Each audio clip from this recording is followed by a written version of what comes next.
This is Family Matters, where we talk everything family. I'm Michelle Grossman. Today I'm joined by Tricia Ferrara. She is a licensed counselor and behavioral health specialist. And today we have such an important topic. It's bullying. Yeah. It seems like it's getting more and more prevalent, more and more dangerous. Well, I mean, that's certainly true because we add the cyber factor, and that adds so much because there's the anonymity and the isolation, which just seems to fuel this kind of behavior. Right. And kids can't get away from it. You know, if you have an issue on a schoolyard, the bell rings, sometimes it ends there. But when it comes to the cyberspace, it doesn't. So that adds this whole other dimension. But the thing we want to be careful of is making bullying into hyperbole, where it just covers everything with no differentiation. And when there are issues between little kids, it's far different than in the older set, okay? Yeah. With the little kids, if we just label a child a bully, we have missed tons of opportunity to show them how to redirect their behavior. With the older set, if you have someone being victimized or targeted with intent, that requires a whole different set of disciplines and a lot more support for the child because the little ones can be redirected fairly easily. So I think that's an extremely helpful differentiation, an important one, that we don't just call everybody a bully and walk away and label them. It absolves us of responsibility to intervene. Yeah, instead of a teaching tool. So we'll talk more about how we, look at the young guys and then the teenagers. But first, what are some signs that we could see in our own kids that may be getting bullied?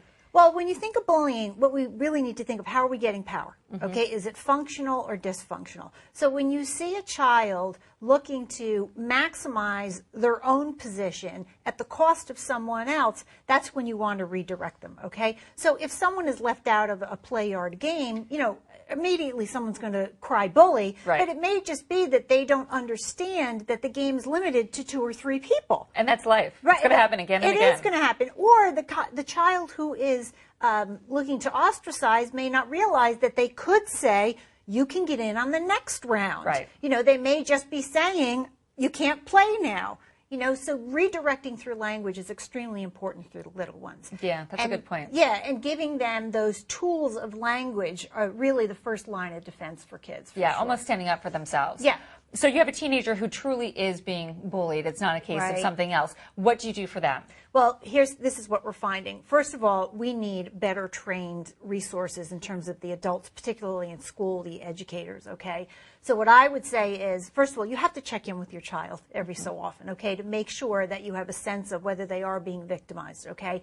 Then secondly, make sure that they know who to go to. Okay, make sure that they know whether it's you or if it's happening in school, that there is a resource for them. Because again, kids, if they don't know the resources available, chances are they're not going to initiate the conversation. Right. Okay? Yeah. And then, most importantly, make sure that resource is responsive.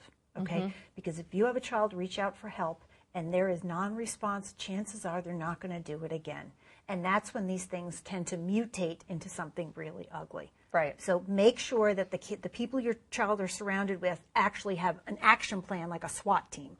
So that's your responsibility to do that. I think so, yeah, absolutely. Now you're checking in with your child. What are some things you could ask to find out that answer? Well, I'll tell you, what I do is I ask them about other situations. So maybe not directly about them, because they may not have an issue, and that's okay. So I'll say, how's so-and-so treating so-and-so? And through that projection, I can say, well, did she tell her mom? What did her mom do?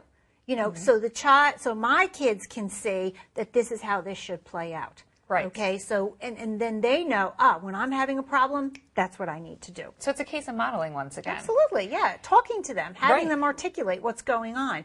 And some kids don't even know when they're being bullied. Right. I had an interesting case of a gal who was being harassed in class. She was 16, and she then took a course in civil liberties and came back to me and said, I was being sexually harassed and I didn't know it. So these kids sometimes don't know what this egregious behavior even looks like. They know that it's making them uncomfortable, but they don't know. So make sure your kids know what it looks like. Casual dinner conversation, you don't have to pound it, but make sure they know what it looks like. All right. Thank you so much, Tricia. Always fantastic information, and we love having you here always. And thanks for watching Family Matters.